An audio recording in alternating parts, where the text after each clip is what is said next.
The live TV, सच सबसे आगे। नमस्कार, मैं हूं रंजीत झा और आप देख रहे हैं द लाइव टीवी। हरियाणा में नूह हिंसा के बाद अंधाधुंध बुलडोजर चलाने वाली भाजपा सरकार ने एक बार फिर सारी हदें पार कर दी हैं। दरअसल हरियाणा हाईकोर्ट ने सुओ मोटो जारी करते हुए हरियाणा की भाजपा सरकार को बुलडोजर चलाने से रोक दिया था कि अंधाधुंध आप 1200 घरों को गिरा चुके हैं, अब बस कीजिए, ऐसा नहीं चलेगा। और इस मामले पर आगे सुनवाई करने की तारीख भी दे डाली थी।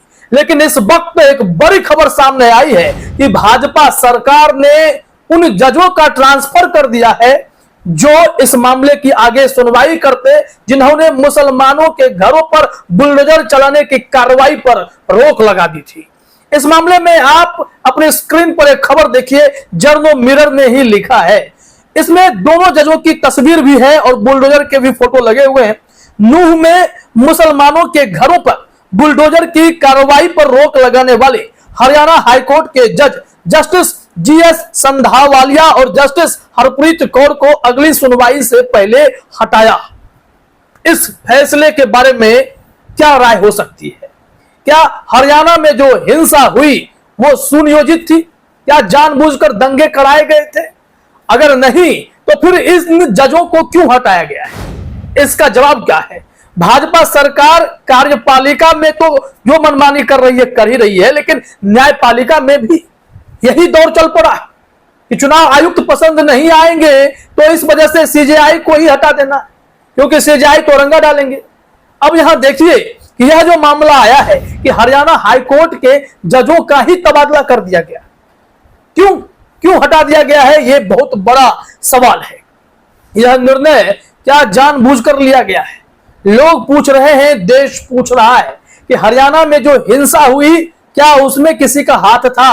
क्या इसमें संघी कट्टरपंथी तत्वों ने साजिश रची थी? अब इसको लेकर हरियाणा की भाजपा सरकार बुरी तरीके से घिरती हुई नजर आ रही है। इस संबंध में भूपेंद्र चौधरी ने भी एक ट्वीट किया है, जरा अपने स्क्रीन पर आप देखिए। इसमें कहा गया है, नूह में मुसलमानों के घरों पर बुलडोजर की कार्रवाई पर रोक लगाने वाले हरियाणा हाईकोर्ट के जज जस्टिस जीएस संधावालिया और जस्टिस हरप्रीत कौर को अगली सुनवाई से पहले हटाया गया। हाँ, पर याद रखिए, भारत एक लोकतंत्र है प्रधानमंत्री जी के अनुसार। अब इस लोकतांत्रिक मूल्यों को और संवैधानिक मूल्यों को कैसे भाजपा की सरकार कुचल देने पर आमदा है, आप इससे भली भांति समझ गए होंगे। इस मामले में डिटेल जानकारी ललन टॉप ने दी है, खबरें प्रकाशित की गई हैं, वो खबर भी हम आपको बताने जा रहे हैं। दरअसल यह मामला इतना भयंकर है कि न्यायपालिका के साथ जैसे जैसे सरकार खिलवाड़ करने लगी है, अपने मर्जी के फैसले नहीं आने के चलते अब जजों पर ही इस तरीके से शिकंजा कसे जाने की जो कोशिश शुरू हो गई है, क्या उसका दुष्परिणाम नहीं होगा? अब यहां देखिए, ललन टॉप ने भी ट्वीट किया है उन्हीं की तस्वीरों को शेयर करते हुए, जिसने नूह में बुलडोजर एक्शन को रोका, हाईकोर्ट की उस बेंच का ट्रांसफर। इसमें लिखा हुआ है, पंजाब और हरियाणा कोर्ट की एक बेंच ने नूह में लोगों के घर पर की जा रही बुलडोजर कार्रवाई पर रोक लगा दी। साथ ही कोर्ट ने सरकार से सवाल किया था, क्या राज्य जातीय संहार करने की कोशिश कर रहा है? अब इस बेंच को बदल दिया गया है, यानी कोई और इस मामले में सुनवाई करेगा। अब कौन से जज आएंगे? क्या सरकार अपने मर्जी के जज भी चुनने लगी है जो फैसले निष्पक्ष ना देकर सरकार के हक में फैसले देंगे? अब हरियाणा हिंसा को लेकर ही बड़ा सवाल खड़ा हो गया है, क्या वाकई में सरकार कुछ छिपा रही है? जैसा कि सीआईडी इंस्पेक्टर ने दावा किया था, हमें तो इनपुट मिल ही चुका था और हमने हरियाणा सरकार को भी इसकी सूचना दे दी थी, हरियाणा प्रशासन को भी हमने सूचना दे दी थी। बावजूद इसके अगर वहां पर अधिकारियों ने अनसुना किया, कार्रवाई नहीं की, तो इसके लिए सीआईडी वाले जिम्मेदार नहीं। लेकिन हरियाणा सरकार के गृह मंत्री अनिल विज कहते हैं कि सीआईडी इंस्पेक्टर पता नहीं कहां से इंफॉर्मेशन दे रहा है, हम लोगों को कोई जानकारी इस मामले में नहीं मिली थी। लेकिन इतनी बड़ी हिंसा वहां हो गई, लोगों की मौत हो गई, हरियाणा के नूह में फैली हिंसा कहां कहां नहीं पहुंच गई, पलवल में, फरीदाबाद में, गुरुग्राम में फैल गई। इन सब के बावजूद सरकार को मुसलमान सबसे अधिक दोषी नजर आने लगे, ताबड़तोड़ बुलडोजर चलाया जाने लगा, घर गिराए जाने लगे। ऐसे में जब हरियाणा हाईकोर्ट को लगा कि यह कार्रवाई तो मनमानापन है, ऐसे में इस पर रोक लगनी चाहिए, तो स्वतः संज्ञान लेते हुए हरियाणा हाईकोर्ट ने सरकार को एक नोटिस जारी किया, कहा कि आप तत्काल बुलडोजर कार्रवाई पर रोक लगाएं। ऐसे किसी के घर को गिरा देने का क्या मतलब है? अगर कोई दोषी है, कोई आरोपी है, तो कार्रवाई आरोपी पर होगी या पूरे घर पर होगा? उसके घर में छोटे छोटे बच्चे होते हैं, बूढ़ी मां होती है, एक झटके में सब बेघर हो जाते हैं। क्या इस बात को हरियाणा की भाजपा सरकार समझती नहीं है? क्या इसका असर होता है? क्या दूरगामी प्रभाव पड़ते हैं? सिर्फ वोट लेने के लिए ये लोग अच्छे हैं, बाद में कार्रवाई करने के लिए नक्शा निकालेंगे और सीधे जाकर घर गिराना शुरू कर देंगे अवैध निर्माण का हवाला देकर। ऐसा चलेगा तो पूरे देश में कितने गैर मजरूआ जमीन है, किसी पर भी आप कार्रवाई कर दीजिए, सबका घर गिरा सकते हैं आप, कोई नहीं बचेगा। लेकिन सबसे चौंकाने वाली बात यह है, जिस तरीके से दिल्ली में चुन चुन करके मुसलमानों को टारगेट किया गया और जब करकटडुमा कोर्ट में मामले की ताबड़तोड़ सुनवाई हुई तो कई मुसलमान बाइज्जत बरी होते जा रहे हैं, पुलिस या एक्शन पर सवाल खड़े हो रहे हैं। लेकिन जो लोग भड़काऊ भाषण देते फिर रहे थे, चाहे उसमें दिल्ली के सांसद प्रवेश राणा हो या फिर कई ऐसे नेता हैं, कपिल मिश्रा को ही ले लीजिए, तमाम ऐसे लोग हैं जो भड़काऊ भाषण देते फिरते हैं और माहौल खराब करने की कोशिश करते हैं।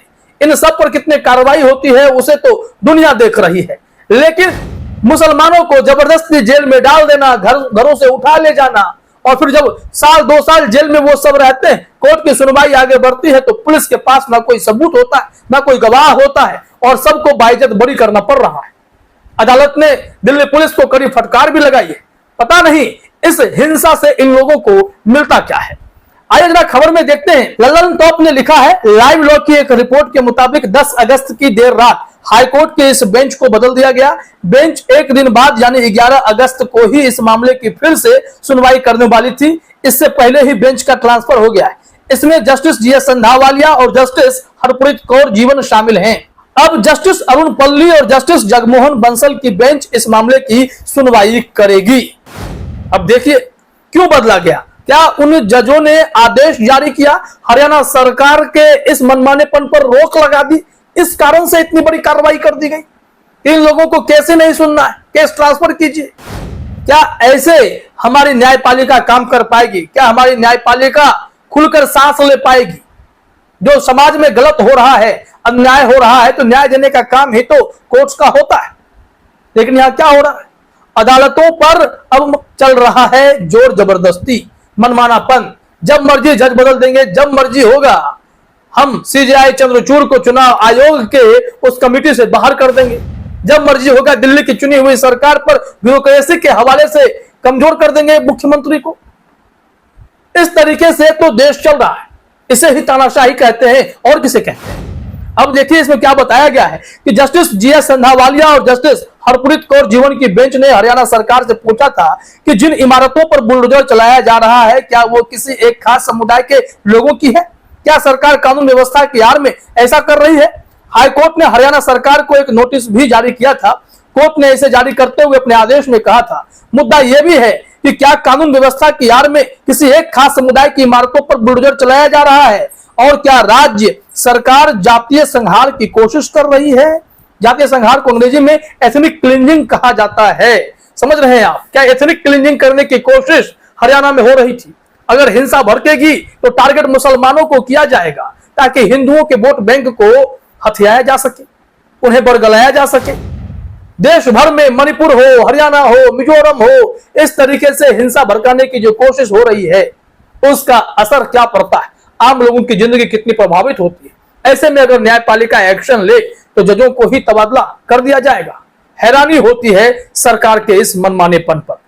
फिलहाल इस वीडियो में इतना ही। आप सभी का हमसे जुड़ने के लिए बहुत बहुत धन्यवाद। द लाइव टीवी, सच सबसे आगे।